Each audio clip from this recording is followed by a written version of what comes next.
Hello, everybody, and welcome to Connecticut River Conservancy's live stream. We are on episode 11. This is our second trash talk that follows our annual Source to Sea cleanup and our final live stream for the season. My name is Stacy Leonard, and I'm the events planner and Source to Sea cleanup coordinator here at CRC. And we're really happy to have you all here for this live stream where we bring our work and our rivers to you. I just want to share a little housekeeping before we get started. We are recording this presentation for later access, and I'll be sharing the link in our follow-up email. And you can also learn about all of our live streams on ctriver.org/live stream. We encourage your questions and we'll field them at the end of the discussion. You can type them in the chat box anytime, which you'll find at the bottom of your screen. We'll answer as many questions as we have time for, and whatever we don't have time for, we'll follow up in the email as well.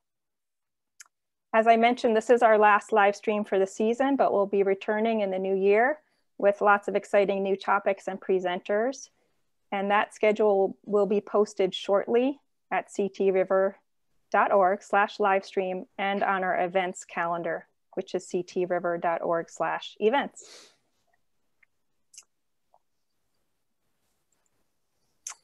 So if you're here today, you are likely very tired of finding tires in our waterways and eager to learn about a more sustainable life cycle for our tires.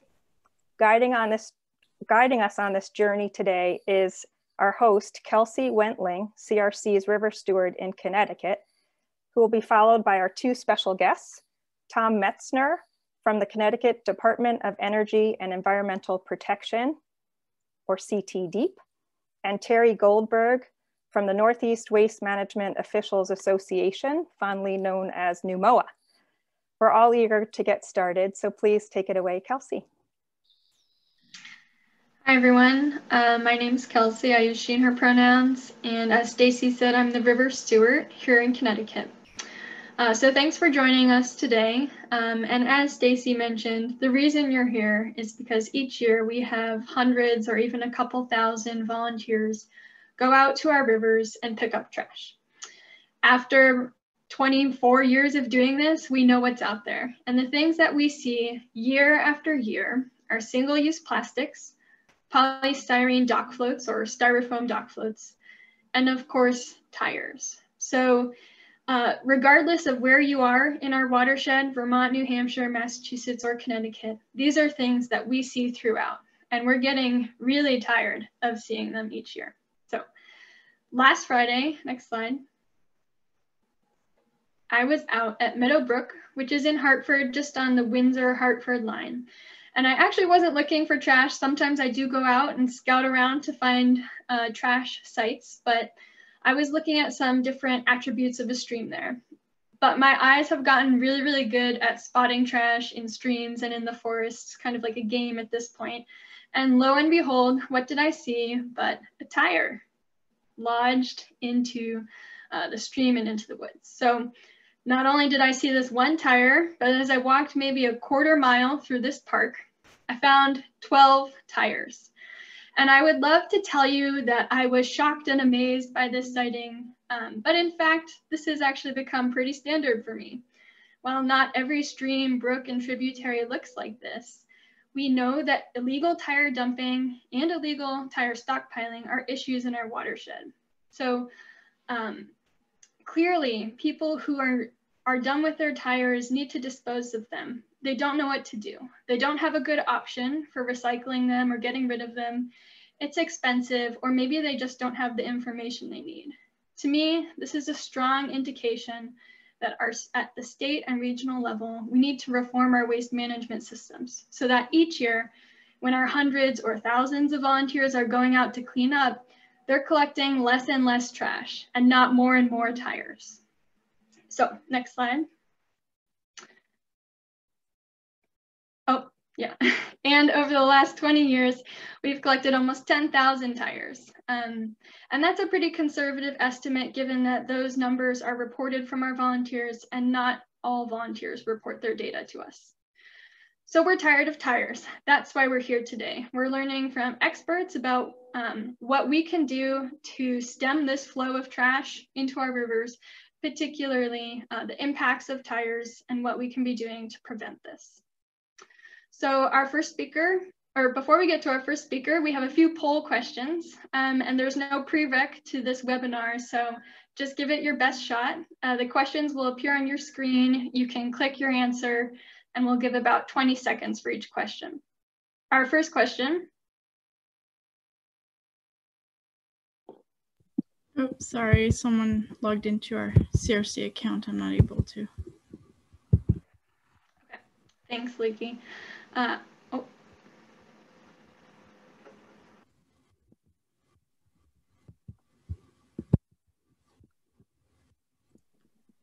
Can everybody see the poll? Thumbs up? No? Well. It's not sending. We can do this at the end. Okay. All right. So then we will skip over the poll questions and go to our first speaker, who, as Stacy mentioned, is Tom Metzner. He's an environmental analyst at the Connecticut Department of Energy and Environmental Protection, where he works on issues of product stewardship to minimize the health, safety, environmental, and social impacts of a product throughout its life cycle. For us at CRC, Tom has been the go-to person on tires and on EPR, generously sharing his expertise, research, and passion for stewardship of our rivers. Tom is also a volunteer leader at our annual Source to Sea cleanup, unafraid to get his hands dirty for cleaner rivers. Tom, thanks so much for joining us today to share your knowledge and work on this topic. Thank you, Kelsey, and thank you for the Connecticut River Conservancy for inviting me. And as you mentioned, I have participated in cleanups. I've seen the styrofoam docks, large chunks of it. I've seen the single-use plastics. Last year, my small group collected 49 nip bottles in an hour with 4 people. So I think that's one of the other things.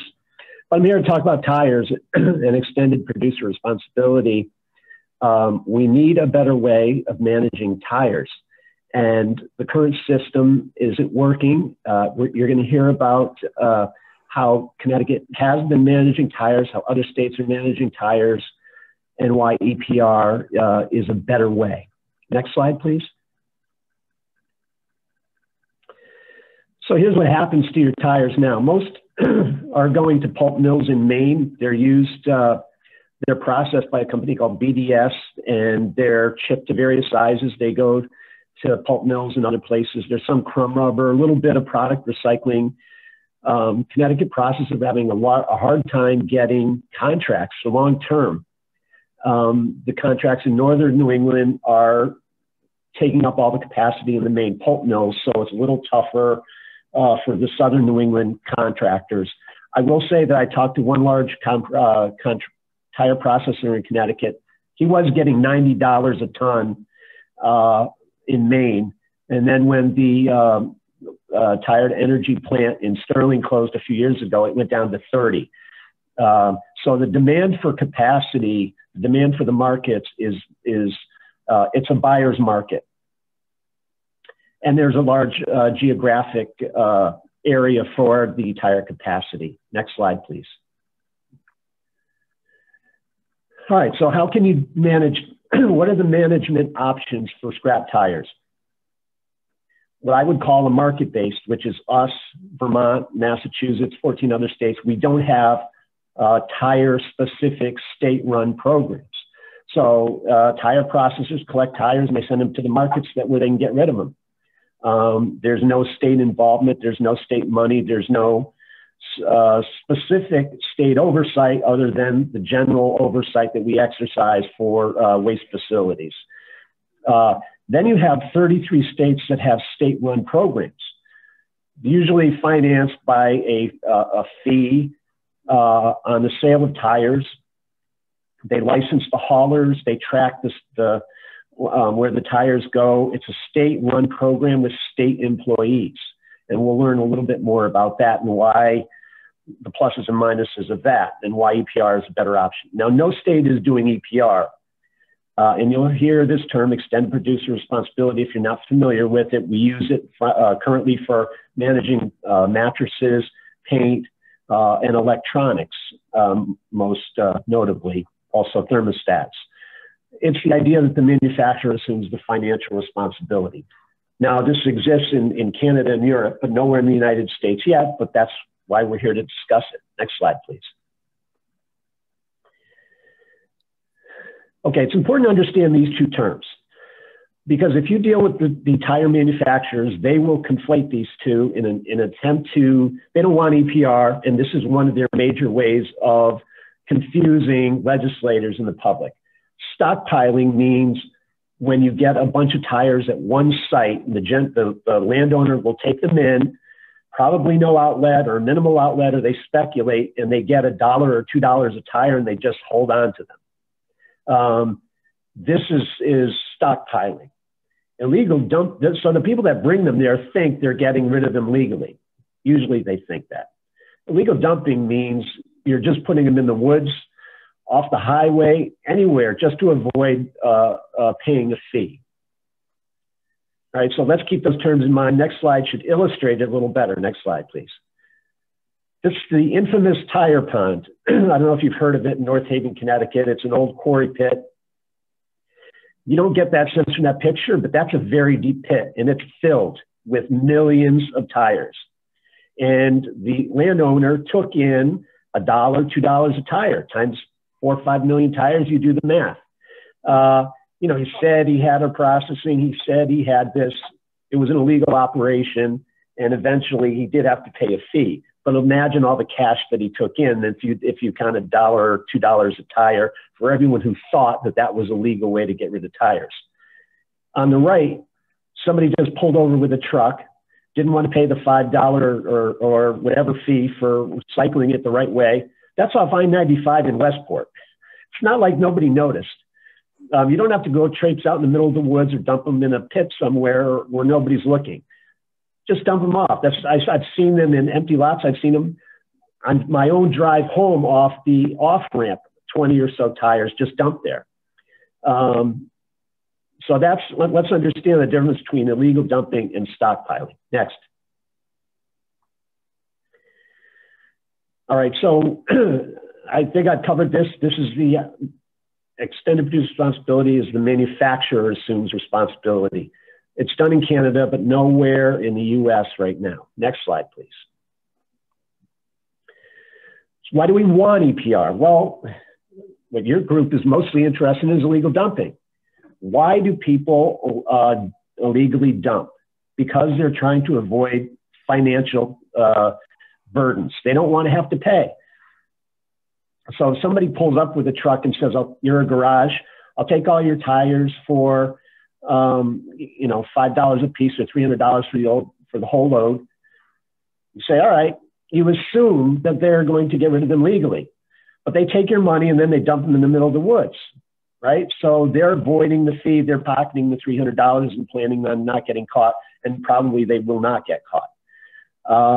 And then the landowner, be it the state or private, is responsible for cleaning up. And we see this all the time in other states. But if you had a farm and somebody dropped 100 tires on your property and they couldn't find the responsible party, guess who's responsible for cleaning up those 100 tires? You, the landowner. So this happens on private property as well as state property.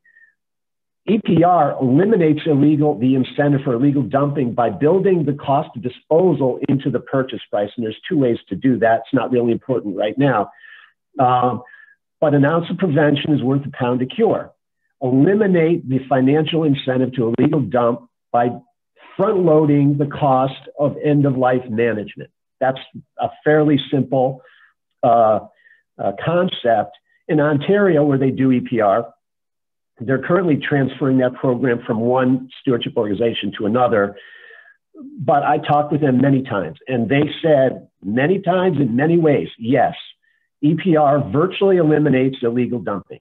It is true. It's proven over years. So if you want to eliminate illegal dumping, eliminate the incentive. Next slide, please. Can a state-run program do that? No. So here's a problem. You collect $1 and you hire, in Michigan, I'll pick on Michigan, they're not here, 11 state employees for Michigan deal with tires only. That's their only job. They take in money from these sale of tires, and they pay for cleanup of stockpiles, which when they're gone, those people still want a job. They still want to hold on to that money. So they start doing amnesty days. They pay for towns to get rid of the tires on specific days. So you're paying a tire tax. That's what it is, for state employees to turn around and give that money to your municipality, or for people to get rid of tires for free. That seems hardly the best way to deal it. It doesn't deal with the core concept of wanting to avoid the fees. So after these amnesty days are gone, people go right back to the illegal dumping. The other problem with state-run programs, I'll give New York as an example. I love the people there. I talked to my contact. Yes, EPR for tires makes sense. We should absolutely do it. However, we get that money, and we need that money, and it's also used for the recycling program, so we can't do EPR because we'd lose that money. There you go. So it comes down to a lot about state programs. I hate to say it because it's a lot of my peers. They're can be the biggest hindrance to doing EPR. Now, for Connecticut and Vermont, we don't have those programs, so it's a little easier to get EPR.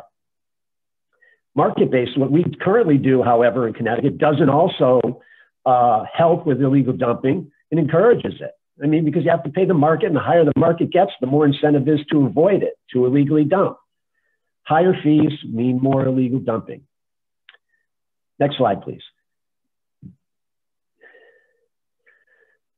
Can we create jobs with EPR? Sure, EPR creates jobs because while state-run programs might invest in market development, few jobs are created because the cheaper disposal option is always going to be tire-derived fuel, not recycling, right? So if you're marketing your tires, the only reason you're using crumb rubber and products is because the TDF, tire-derived fuel market, is full. You can't get into it. So everything goes towards burning. Very few jobs created for that. Again, that's the same with market-based. So the non-EPR programs don't create jobs. Next slide, please.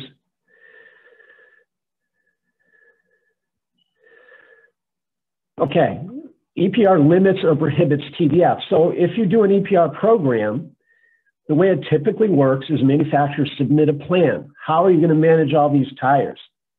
The state has oversight of approval of such plan and can say, no, burning tires is not part of our greater environmental mission. You have to come up with recycling markets. If they say they don't exist, then they say, well, then you need to create them. And they can do that, right? If tire manufacturers, and they are working to an extent, the biggest problem is tires are hard to take all the components apart. There's steel belting, there's rubber, they're integrated really well, so it's hard to separate them to make them into material for new tires. But that's their issue. They can solve that problem. They can create markets for greater recycling. They've never been incentivized to do that. EPR says to them, you are responsible for a higher end use, and you have to deal with the economics of it. If it's more expensive, so be it. When you go to tire-derived fuel, that's externalizing a cost because that is a low environmentally beneficial use of a tire, right? Recycling has greater benefits for greenhouse gas emissions, energy use, and acidification. Next slide, please. So what's the impact on recycling? As we've mentioned, state-run programs, they try to do grants. I follow the Michigan Tire Advisory Committee, which is working for 14 years. And if you look at the agenda from year 1 to year 14, it's almost exactly the same. How are we going to develop markets? They're giving out grants. They're paying but they haven't created the jobs because disposal is too cheap. When disposal is cheap, recycling goes out the window unless you require it, right? So these state-run programs, without the laws to require it, it still ends up going into TDF where available. Now, they've done some stuff with roads, but there's not enough roads to pave using tires as a feedstock to satisfy the demand of how many miles a state will use. And then there's some state DOTs that are reluctant to use tires, recycled tires in their road base. Market-based just favors cheapest disposal. There's no check, there's no state requirement saying there is an environmental benefit even at a higher cost, so just go to the cheaper thing. So that's what the market says, go to what's cheapest and legal. And sometimes it says go to what's cheapest and illegal, which is the dumping. So the state requirement with EPR would be, we would assign where tires can go. They have to go into products, or the minimal or no TDF. Next slide. So what does the industry do with it? This is the U.S. Tire Manufacturers Association. They want us to establish a tire program. They've said so pretty clearly and plainly. We have a group currently working on EPR with municipalities through a commissioner's initiative. And tires comes up for EPR along with other products. And the tire industry submitted public comment. You can see it on our website. They think we should establish a state tire tax and do it like everyone else. Licensed tire haulers, market development, cleanup grants. This doesn't work. If you go to other states and you Google illegal tire dumping in Texas or Michigan or any state that has this program, they have tons of illegal dumping. I've talked to the folks in Michigan. I've talked to the folks in Texas. Texas has its own nonprofit for illegal dumping, and tires is like #1 on their list. And they license haulers, and they have a tire fee, and they have a state employee doing tires, and it doesn't work because people are still trying to avoid fees. So all this stuff, in Texas, I forget the number.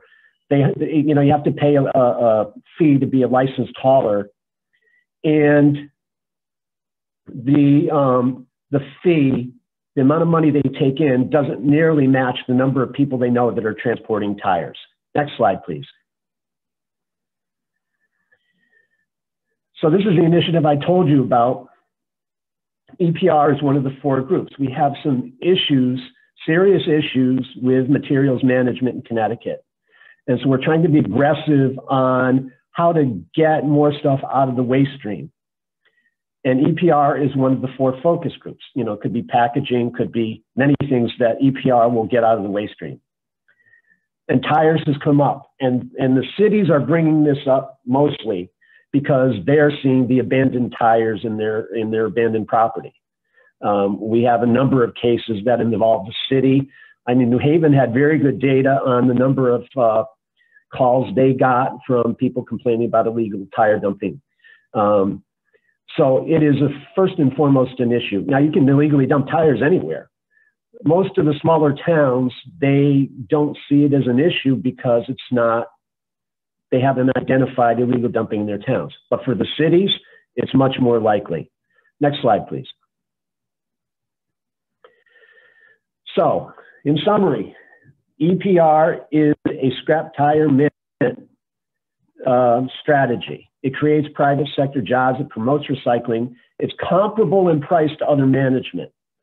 So it's not going to jack up the cost of a tire so expensive that people will not buy as many. It's not going to impact the market in that way.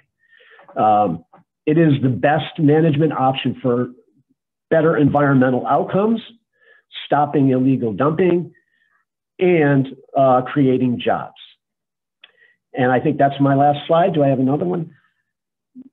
Okay, we did a report for the legislature that highlights a lot of the things that we just talked to. Ontario, their program happened because of a law. You're not going to get tire stewardship without a law. Simple. EPR does not exist outside of legislation. And there's also other Canadian programs out there. So I think we'll move on to Terry, and we'll have questions at the end. Thank you very much. All right, thank you so much, Tom. I'm always glad to hear you talking about tires and about tire EPR, so thank you. And to introduce Terry, Terry Goldberg is the Executive Director at NUMOA, where as a part of her work, she coordinates regional efforts and understanding of waste management policies. Terry works tirelessly to provide local and state leaders with the data and the research they need in order to make informed and sustainable policy choices. At CRC, we're constantly grateful for Terry's leadership and commitment to waste stream reform through collaborative problem solving.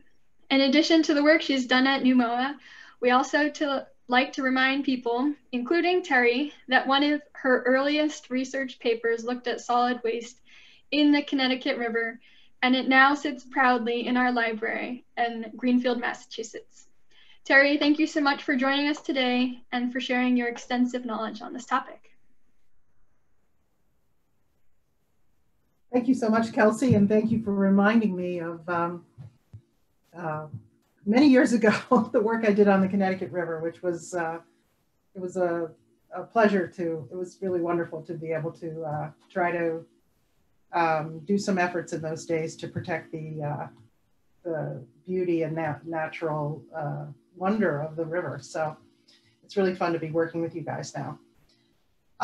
Okay, so I'm going to be following up and trying to sort of complement what you just heard from Tom. Tom and I are longtime colleagues and have spent many years working together on these issues. For those of you who are not familiar with NUMOA, which stands for the Northeast Waste Management Officials Association, we are a nonprofit organization. We're an interstate governmental organization, and our members are the state actual environmental agency programs that work on pollution prevention, toxics use reduction, sustainability, materials management, hazardous waste, solid waste, emergency response, cleanup, tanks, and other related challenges. And the geographic area that we cover includes New England, New York, and New Jersey.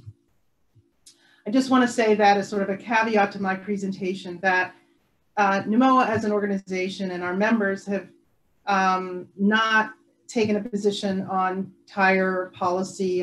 We haven't as a group taken a position. Each state has its own legal authorities and requirements and policies.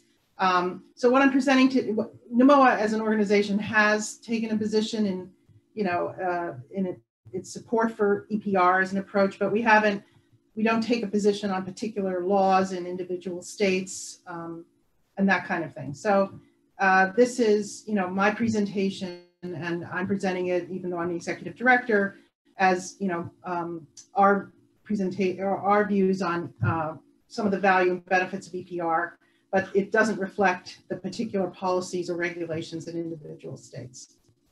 Next slide.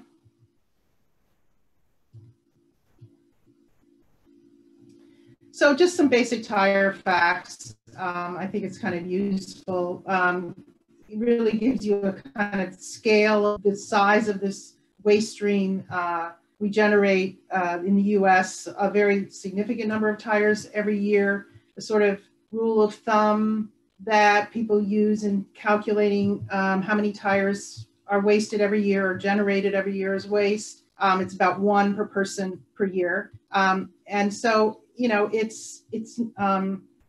is a waste stream that is particularly challenging to manage for all the reasons, many of the reasons that Tom suggested, but there aren't, as he noted, a lot of effective outlets for tires. And there are certain restrictions on certain disposal options for tires, and I'll talk about those in a second. So next slide.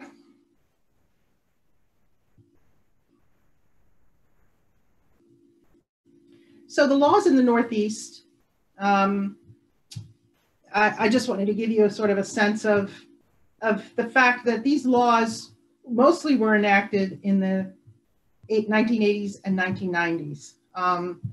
So they're really not recent laws. They haven't kept up with, new developments, both policy and technology developments.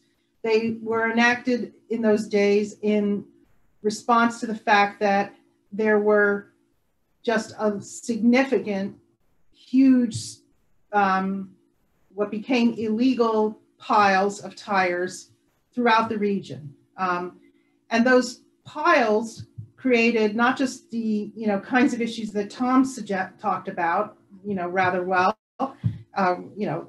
He reviewed a lot of those issues around illegal dumping and illegal stockpiling and that kind of thing. But furthermore, what you have when you create a big pile of tires is you have a high risk of fires, and tire fires are enormously, if the pile is large, they're enormously difficult to put out. In fact, tire pile fires can go on for years. They create all sorts of hazards when they're on fire, environmental hazards and public health hazards. In addition, when you have these piles of tires, you create a very effective mosquito breeding ground. And so, besides having pesky mosquitoes or, a growth in the population of pesky mosquitoes, the mosquitoes can then begin to spread mosquito-borne diseases. So, these tire piles really are a serious hazard, and they certainly were back in the 80s and 90s when we had many more of them than we do today. But I think the main point I want to make with this is that these laws are, need to be modernized. And I think that EPR is the modern approach to these kinds of issues. Next slide.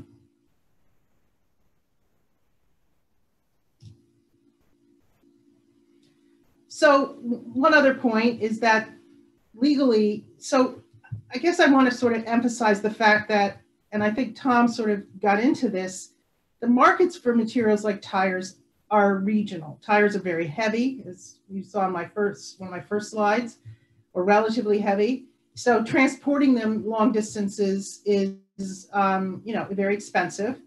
And the markets for these kinds of things is really regional. It isn't, no one state is independent in terms of management of waste like tires. There's a real interdependence. Connecticut is dependent on being able to ship its waste tires to Maine primarily for use as tire-derived fuel right now. So there's a sort of a regional waste shed, if you will, kind of like a watershed that crosses state boundaries. But in this case, the laws that the states have are inconsistent. Each state has its own, authorities. Tom sort of mentioned the different kinds of state programs that we have. And so, there's variation in what is allowed in terms of disposal of tires and that kind of thing. There's different fees, and I'm going to show you that. If you're really interested in the legal sort of differences among the states, NMOA and NERC have recently published a paper that reviews all the state regulations, and there's a link to it in this slide. Next slide.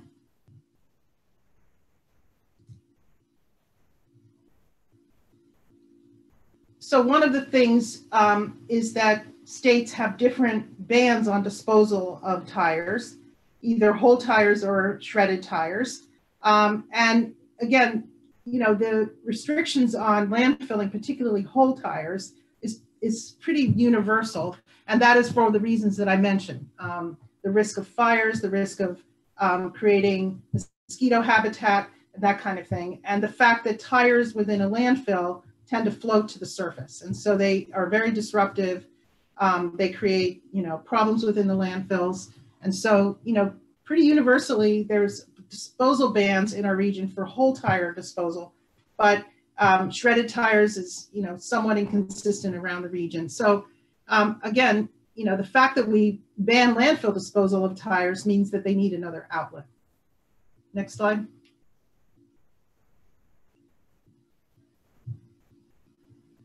The fees that states are charging for tires, and these are fees that are charged at the sale of the tires, again, are inconsistent in the region. Some states like Connecticut have no fees. Other states have, higher fees. New York has a $2.50 fee on new tires that are sold. These fees generally go to the state, and they fund state programs. And originally, when these fees were first imposed, they were really designed to fund the cleanup of all the old dumping grounds for tires, or alleged stockpiles of tires that ended up, creating such a big hazard in the places where they were located. But, we've eliminated a lot of those old piles. There's still some in the region, and they're still being dismantled. But, again, it's really time to modernize this system. Next slide. No, New Hampshire does not have a scrap tire fee. I'm sorry, I didn't list New Hampshire, and I should have. So let's talk about what is involved in actually creating an EPR program for tires. And again, as Tom mentioned, our thinking on this is really informed by the experience of our neighbors to the north in Canada. These are some of the kind of typical elements of any EPR program for any products, and we have very successful EPR programs in this region for mattresses, for paint, for mercury-containing products, and others. You really need to, so some of the key elements of this really focus on what's the scope of the products? Are we talking about all tires or certain subset of tires? Are we talking about simply what's generated in a residential context or also commercial? All of that needs to be sort of thought through and defined.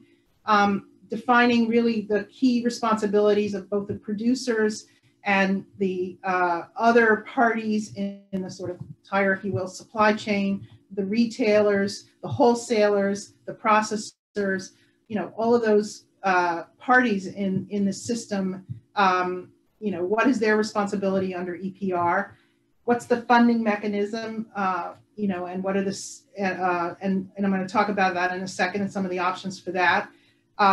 What are the incentives to advance environmental public health goals? There's, in many EPR programs, a big push for what we call eco-modulated fees.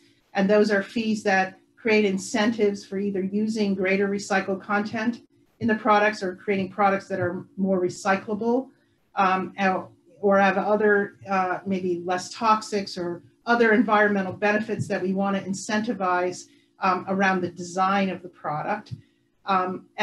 And this is a really important and vibrant conversation among folks who are working on EPR, how to create those incentives and how to create effective eco-modulated fees.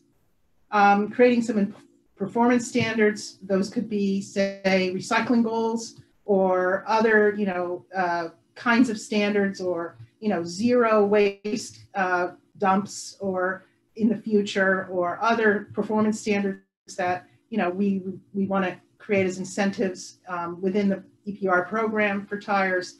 Convenience standards, by that we mean how convenient is it for the consumer to access the system for managing their at end of life their tires. In this case, where do the consumers or the car dealers or where, the tire dealers, wherever tires are being sold, how convenient is it for them to get, safely and properly manage their tires?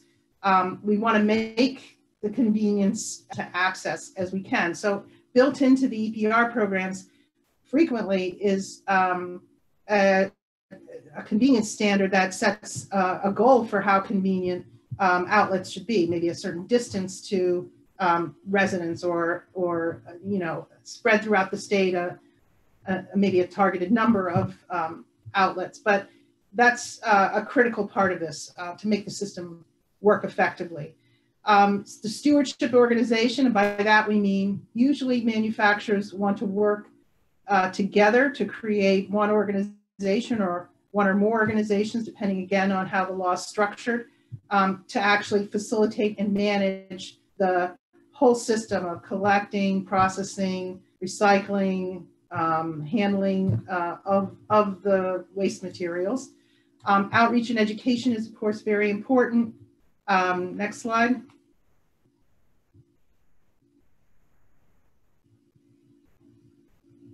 So some of the other elements really are maybe more legalistic around enforcement or antitrust issues.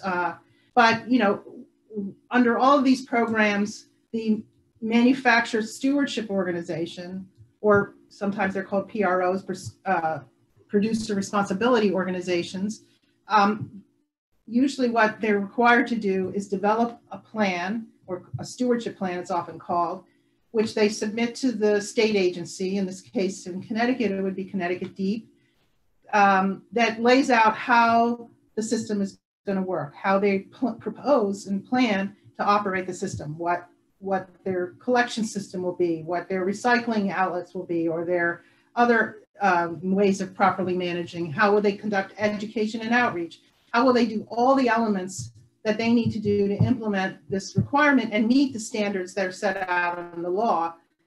And so then that plan is generally reviewed by the state and has to be approved by them. So that's a big role of the state, is to oversee the plan that is in place. Obviously, another big role for the state agencies is enforcement and compliance monitoring. And so again, there's usually provisions for that under the EPR law. There may be administrative fees that are paid to the state to help the state fund its program. There's almost always a disposal ban, but we already have much of that in place, but you might want to have a more comprehensive disposal ban to prevent that as an outlet. And then sometimes there's state procurement requirements that outline environmentally preferable purchasing to sort of create, again, incentive perhaps for, products that have higher recycled content or other attributes. If you want to see a great resource that sort of outlines some of these elements, the Product Stewardship Institute, which is based in Boston, Massachusetts, they, work with Tom and others. Tom is very active in the Product Stewardship Institute. Anyway, they've outlined a lot of the details of these elements for EPR for tires. Next slide.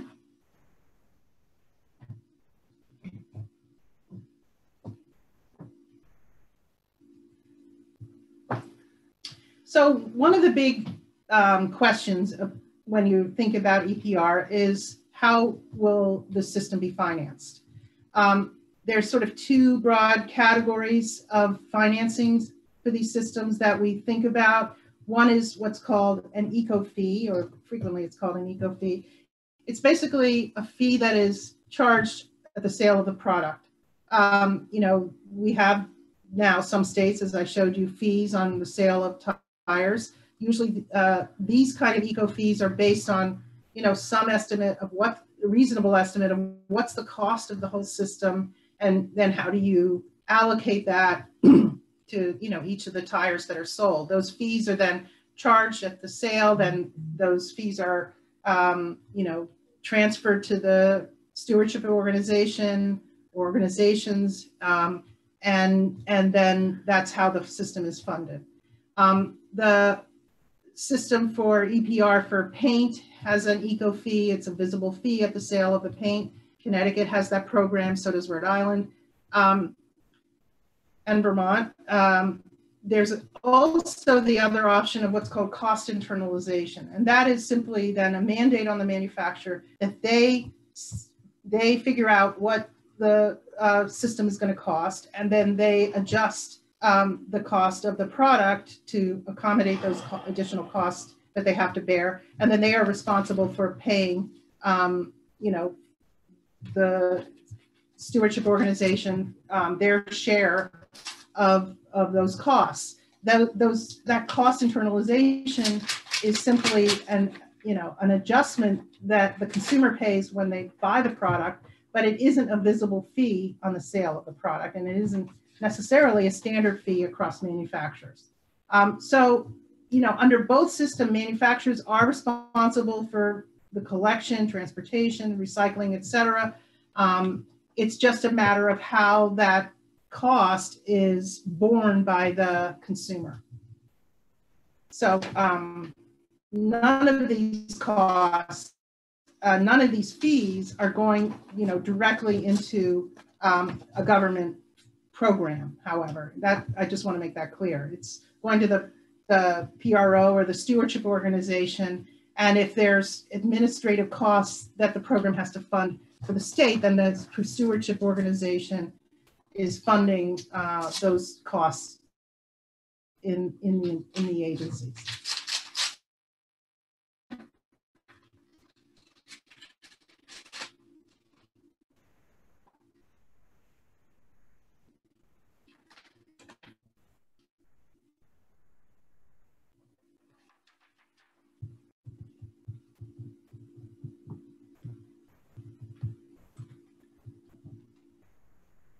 So I just wanted to, say that we talked a little bit, Tom already talked about the programs in Canada. And so I'm just going to tee up a little video on the Tire EPR program in Ontario, which is one of the oldest. As Tom said, it's sort of in a transitional phase right now, but it's one of the oldest ones in Canada. So do you want to go to the next slide and tee up the video? Tires drive our economy, but when they're illegally dumped, stockpiled, or sent to landfill, they can be a risk to the environment and public safety. That's why tire recycling has been regulated in Ontario since 2009. The Used Tires program, operated by Ontario Tire Stewardship, has diverted more than 100 million tires from landfills and burning, and turned used tires into a valuable resource. Starting in 2019, Ontario is changing the way tires are recycled to improve environmental and economic outcomes. Tires are the first material designated under Ontario's Individual Producer Responsibility, or IPR, requirements. This means that tire producers will be directly responsible for ensuring tires are collected from Ontario residents and businesses, and that retreaders and processors reuse or recycle 85% of the tires collected. Most importantly, these obligations will be enforceable. The Resource Productivity and Recovery Authority was created by the Ontario government to enforce IPR requirements and support businesses in meeting their obligations. Tire producers, producer responsibility organizations, and service providers such as collectors, haulers, retreaders, and processors must register with the authority. Tire producers will have to report data on sales, collection sites, and how they are meeting diversion targets. The authority can conduct inspections, issue compliance orders, and, if necessary, prosecute businesses that don't follow the law. With IPR, producers have more choice in deciding how they'll meet diversion targets, and more opportunities to drive innovation in meeting those targets. Holding producers responsible for meeting their obligations is one way we're helping to achieve a waste-free future. Learn more at rpra.ca.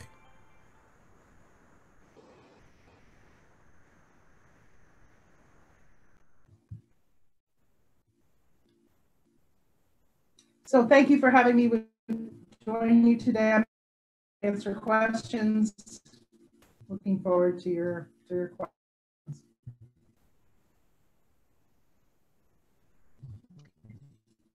All right, and before we jump into questions, we just want to provide those in attendance with some next steps for what you can do to make sure we have fewer tires in our rivers. So one is, if you see illegally dumped tires, you can report those to your town or city hall or local police department. At least in Connecticut, they can also be reported to the DEP. And then importantly, you can engage your legislators on this issue. If they're not familiar with it, this could be your opportunity to provide some information to them or advocate for EPR-like policies. And then finally, you can sign up for action alerts. And our action alerts are emails that we send out during the legislative session regarding specific bills that we are commenting on and asking our members to comment on as well. So if you sign up for those on our website, you'll be notified when we're asking you to participate in that process. So with that, thank you all for coming. And I think I'll turn it over to Stacy to field any questions that you might have for our presenters. Thank you, Kelsey and Tom and Terry. So informative and so much information. So would love to field your questions, and people can write them into the chat. I think the few that were already asked have been answered, but we can also just do it freeform. If you want to raise your hand, you can unmute and just ask your question. So please don't be shy. There's a lot of information there to digest. Anybody have something they want to start out with? Joe, please. Thank you for the presentation. So when I go and I buy new tires for my vehicle and the retail establishment takes my old tires, what do they do with them? Tom? Okay, sure. Now, if you go to a reputable tire dealer, and so the national chains, they usually are they have very secure contracts. They're going to pulp mills in Maine. They're going a little bit to crumb rubber, but mostly they're being burnt. So the large generators, the large garages, they have secure contracts. It's the smaller garages that have trouble getting into markets. We've actually fielded calls from smaller garages that have 300 tires, and none of the processors in Connecticut will take them. So, you know, that's where they go. You pay the $5. Let's say you go to a garage, you pay the $5. Let's say it's less concerned or less vigilant that the tires end up in the right place. Some unlicensed truck pulls up and says, I'll take them all for $2. You can pocket the other $3. No questions asked. That's when trouble can happen. And some of those guys will pull off the reusable tires for sale, and the ones that they can't, those are the ones that get illegally dumped. Okay. So the answer to your question is, if they're reputable, they're going to tire-derived fuel mostly, and some products. If they're disreputable, it's going to illegal dumping. Okay. Great, shouldn't this be a federal program that, you know, the same way that Canada does it? I just foresee if Connecticut does it by themselves, you know, the states around us, New York, Massachusetts, Rhode Island, bringing their tires in, the same kind of argument against going to a dime for a bottle bill upgrade. Are there any potential negative effects if Connecticut is the only one in the area that does an EPR?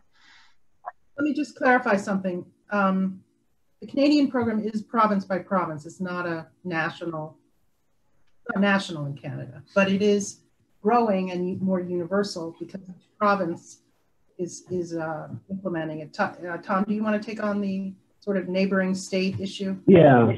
Yeah, I always think it's better that the states have consistent programs. It seems less likely when your neighbors have state-run programs with the tire tax.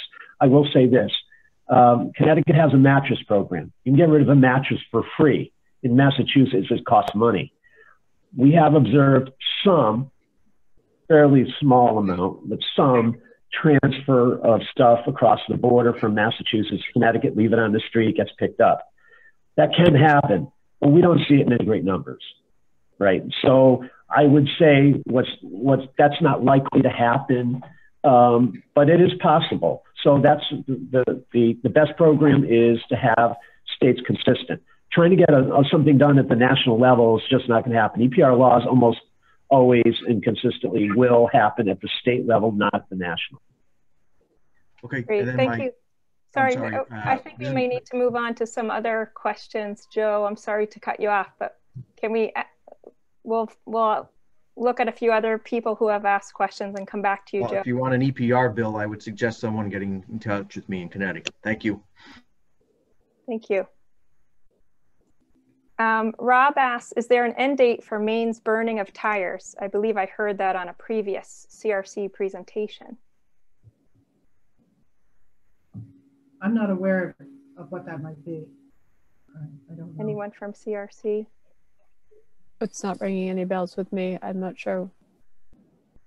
Now, I think on one of the previous presentations, we did talk about there previously was a facility in Connecticut that was processing tire-derived fuel that closed. And so I think we, sort of leaving us in the precarious position of having this one facility that's doing most of the processing of waste tires in New England is you know, precarious. So maybe that's what the reference was to, but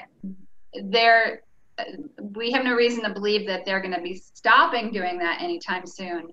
If they were to stop doing that, we would have a serious situation on our hands in terms of the number of waste tires. The only thing I can think of that this might be referring to, and I'm a little hesitant to get into it because I don't know all the details, but there is a move afoot in the to redefine out-of-state waste to create, in essence, restrictions on importation of out-of-state waste into Maine, because there's a lot of concern about what's happening in Maine, taking in so much waste from out of state. So I don't know if that's a proposal. I don't know where it is, but I do know there is some move afoot along those lines. Whether it has any possibility of becoming law, I don't know. But there certainly is within Maine a concern about that in the legislature, and I don't know how importation of tires. We'll have to look into that some more. Thank you. There's a question to Terry from Rachel. During the pandemic, has there been a notable decrease in the illegal dumping of tires given the reduced auto travel? And conversely, has there also been a big increase in solid waste, particularly single-use plastics, such as takeout containers or packaging? Is there quantifiable data on any of the above? I would actually defer to you guys on whether you're seeing a change in dumping of tires.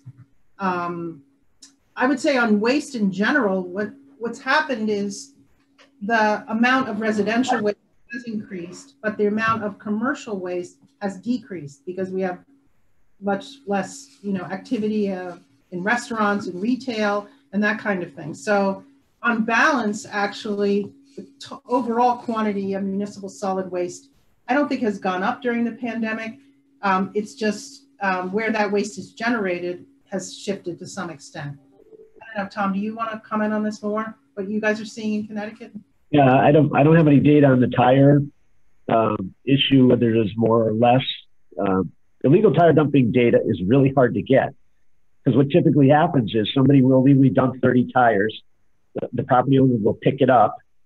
It'll go into the proper stream, and there's no record kept of that.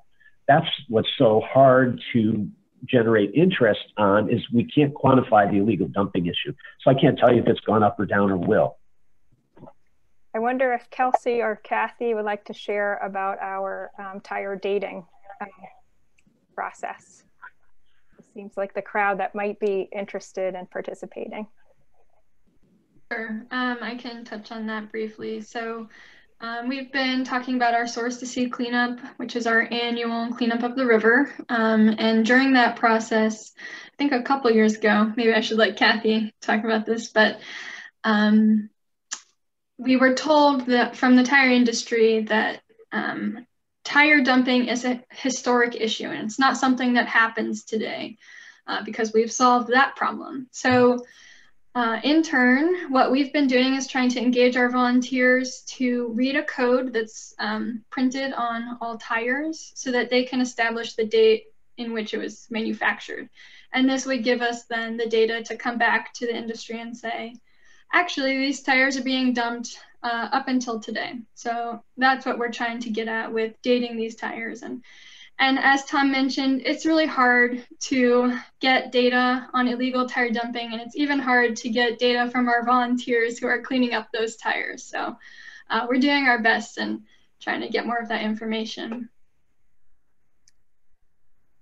Yeah, I just want to acknowledge that it is already past 1 o'clock, so I realize people will need to get on with their day. We're happy to stay on another few minutes if people have additional questions, but just thought I would close out this portion of the program and thank everybody for attending, and to Tom and Terry for giving us your expertise and your time today. We will follow up with an email. Everybody who is on the call and or registered and didn't show up will get an email with all the links, and the recording will be posted within the next 24 hours at ctriver.org/livestream. So thanks so much, and stay well. Happy holidays. We will see you in the new year with more live streams. Please stay in touch with all of us. Take care. Thank you. And do Tom and Terry, do you want to stay on it or have a few more minutes if there's any more questions? We'll see if people would like to. I can stay for a bit. Okay. Anybody who's on have a question, you can feel free to. Yeah, please. Yeah, please. Oh, Representative Coffey. Representative Coffey. Hi, I have a quick question. My question is, this is outside of my wheelhouse in the Vermont legislature, but it's being a Connecticut River town. I really am concerned about the working on this issue. So, as some other people had previously spoken about, and the case has been made, it's really a regional approach is really a logical way to go. So, if it's not, I guess this question might be for Terry.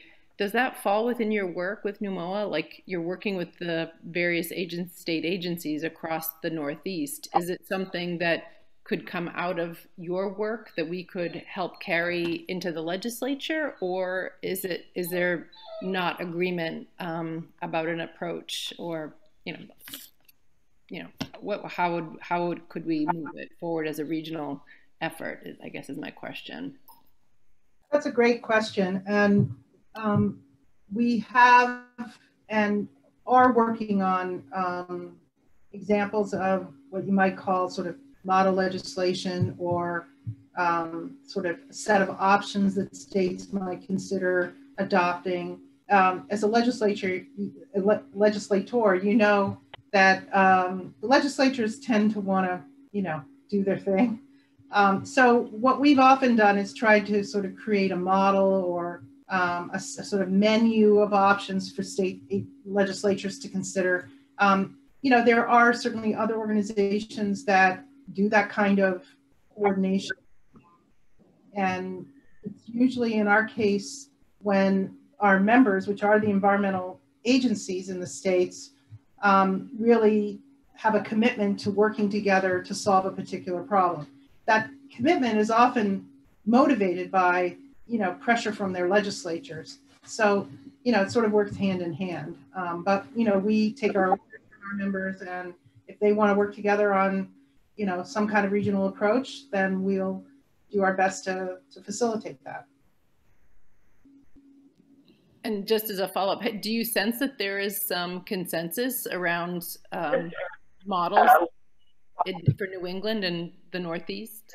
Well, honestly, there is a big, Tom can talk about this because he's very involved in it.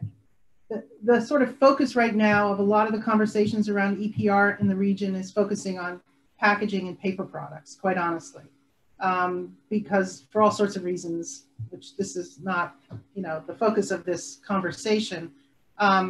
So, we are looking most closely in our regional conversations about models for packaging and paper products. Tires come up in our conversations. It just hasn't sort of come to the sort of top of the pile in terms of priorities right now. But I don't know, Tom, you might want to comment on that. Yeah, I would say, Representative, it always takes one state to push the door open to be first, and then others start to want to do that. Connecticut and Vermont have both introduced very similar, consistent EPR for tire bill legislation.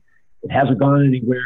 I think there's a lot of education that needs to go around it. The opposition is well-financed and strong. And so I think it's just going to take one of our two states and then other states, primarily the ones without fees. In Vermont and Connecticut, we have that in common. We don't have tire programs. We don't have tire taxes. And I'm sure nobody has an appetite for instituting one. So the only real option to deal with this issue is EPR. You have Jen Holiday in Chittenden County up there who's championed a lot of EPR bills. If I know it's on her radar.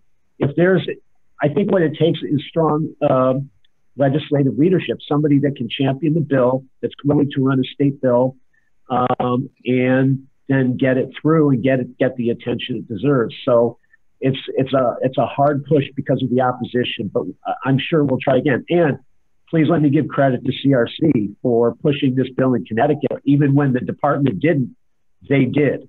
And so we support them, and we'll give them the language. if they want. So CRC is also our common interest here.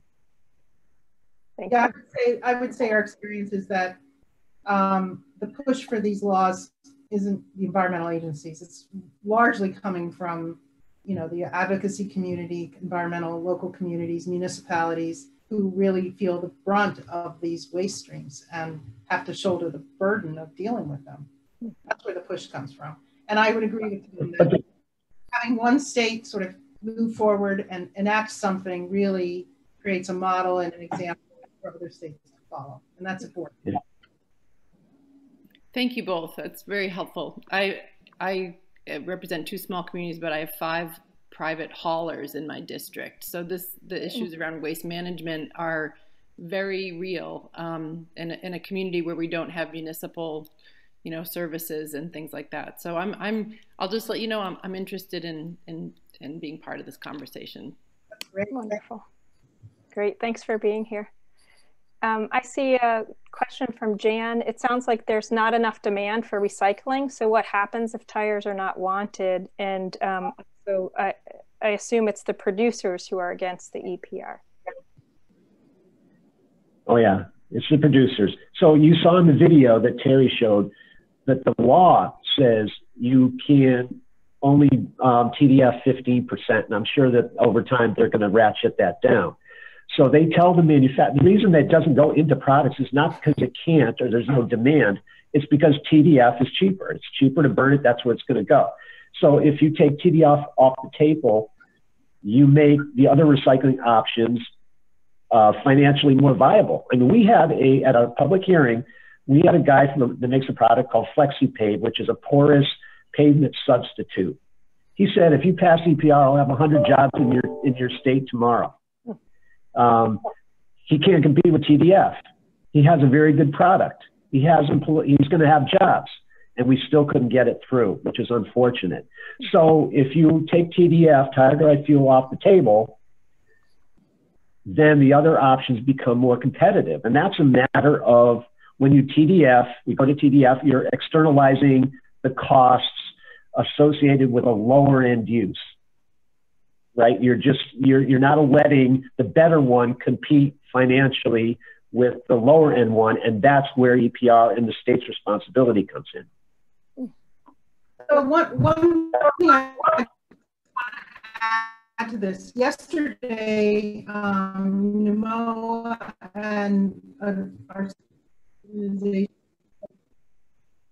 the Northeast Recycling Council in NERC, we held a workshop on the use of recycled presentations was using crumb rubber in asphalt. And, you know, I've been involved in this business long enough to know that, you know, years ago we talked about that. It is becoming much more of a reality. We had a really sophisticated presentation yesterday on what's happening in Massachusetts. More and more asphalt is integrating rubber from tires. And, you know, they're finding a lot of not just the environmental benefits of doing that and the recycling benefits, but really the actual benefits in terms of the performance of the asphalt itself. And that's what the highway people care about.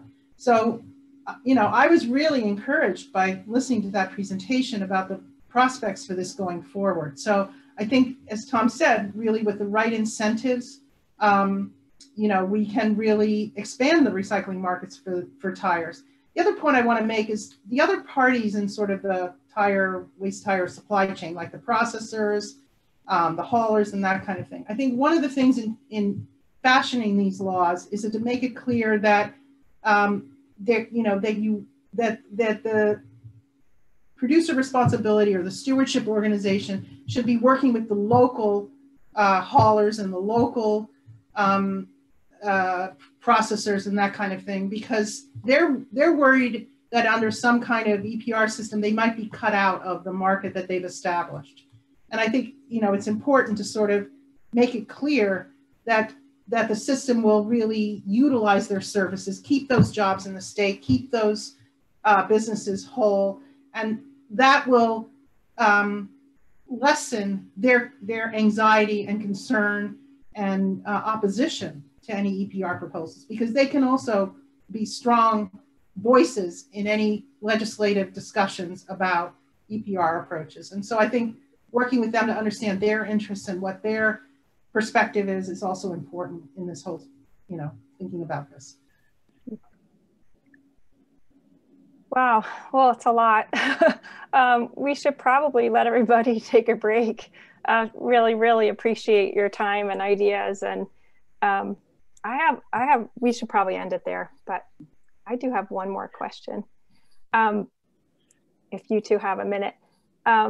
I don't know how long like the mattress EPR, other EPRs have been out there, or if you were involved with them, but what can we learn from how those came to be that might apply here, or what are there lessons there that can help in this, or is it just such a different industry? It's not different. It's very similar. And we had a very committed state rep that wanted it done. And when we first approached mattress guys, they folded their hands, they sat across the table and said, no, we're not doing it. It's not needed, not necessary. They refused to engage. And then we talked to our state rep, a woman by the name of Pat Whitlitz. She had already passed 2 EPR bills already. She was very influential and respected. The lobbyists for the mattress industry said, listen, they have the votes. They're going to pass the bill whether you agree or not. Then they said, okay, we'll negotiate. So it takes a clear legislative initiative. You can't start by trying to persuade them. They're not going to do it. The only thing they understand is raw political power. So if you get the votes and you get the key legislator that's committed to getting this done, then they will start to negotiate and come to the table. And I've seen that with everything from paint to we're seeing it with packaging. Packaging EPR is going to happen, and they have a very committed lobby to defeat it. However, the momentum is going, and now it's going to happen. So, and that's because legislators are introducing bills and getting the conversation going.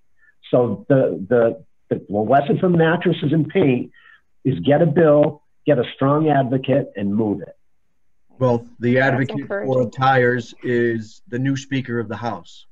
So there you go. Matt Ritter was the one that put in the bill probably a good 3 or 4 sessions ago, and I just got a text with him, and he's like, yes, do it.